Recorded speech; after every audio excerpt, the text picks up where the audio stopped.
MP board के class 12 के जितने भी विद्यार्थी 2 मार्च के दिन पेपर देने जा रहे हैं, तो देखिए जिनका विषय कोड, ध्यान से समझिएगा, जिनका विषय कोड 051 है वही बच्चे इस पेपर को ध्यान से समझ लीजिएगा। यही पेपर आपका हुबहू परीक्षा में देखने को मिलेगा। चलिए बिना किसी देरी के वीडियो करेंगे स्टार्ट।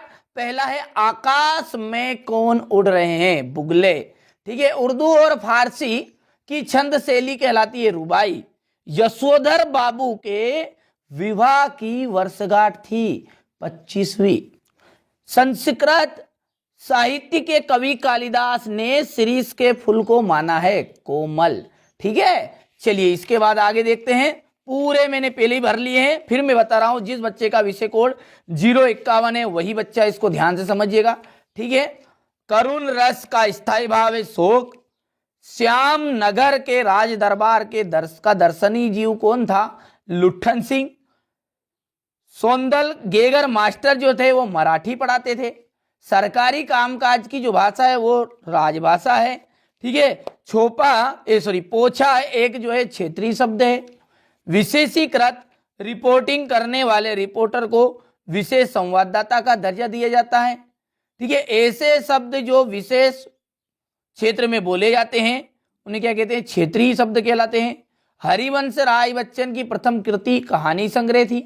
संक्षेपण का जो सामान्य अर्थ है वो है संक्षेप में कहना। चुंबक का जादू, ठीक है, चुंबक का जादू में जाएगा लोहे पर। राष्ट्रभाषा संपर्क की भाषा है। झिलमिल देह नील जल में, अंदर बाहर शब्द युक्त हो जाएगा। भक्तिन का जो वास्तविक नाम है वो था लक्ष्मी। कविता का पहला उपकरण जाएगा आपका शब्द।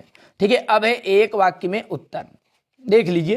ठीक है, पहले से भर लिए ताकि आपको कोई समस्या ना हो। ठीक है, कम समय में पूरा वीडियो में दूंगा, पूरा सॉल्यूशन दूंगा। ठीक है, मैं जितना बता रहा हूं उतना आप तो कंप्लीट करिए। ठीक है, बाकी जवाबदारी मेरी है, ऐसा नहीं है कि आपको अलग से नहीं पढ़ना, पढ़िए। देखिए मेहनत करोगे, कभी भी मेहनत जो है वो बेकार नहीं जाती है। ठीक है, कहा जाता है ना कि मेहनत कभी भी बेकार नहीं जाएगी, तो मेहनत तो आपको करना पड़ेगा।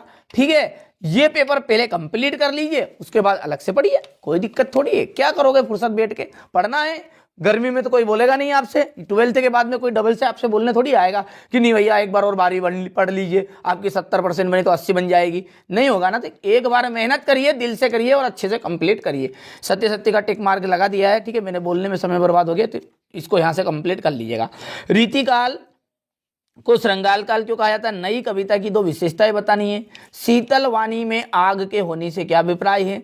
निबंध को गद्य की कसौटी क्यों कहा गया। सारे क्वेश्चनों का सॉल्यूशन सेपरेट अलग दूंगा, क्योंकि इसमें से बहुत सारे जो क्वेश्चन है बच्चों को आते होंगे, जो नहीं आते हैं मैं सॉल्यूशन एक अलग से वीडियो बनाऊंगा सेपरेट, उसमें आप देख लीजिएगा। ठीक है, चलिए इसके बाद में यहाँ मेरा उद्देश्य केवल पेपर बताना।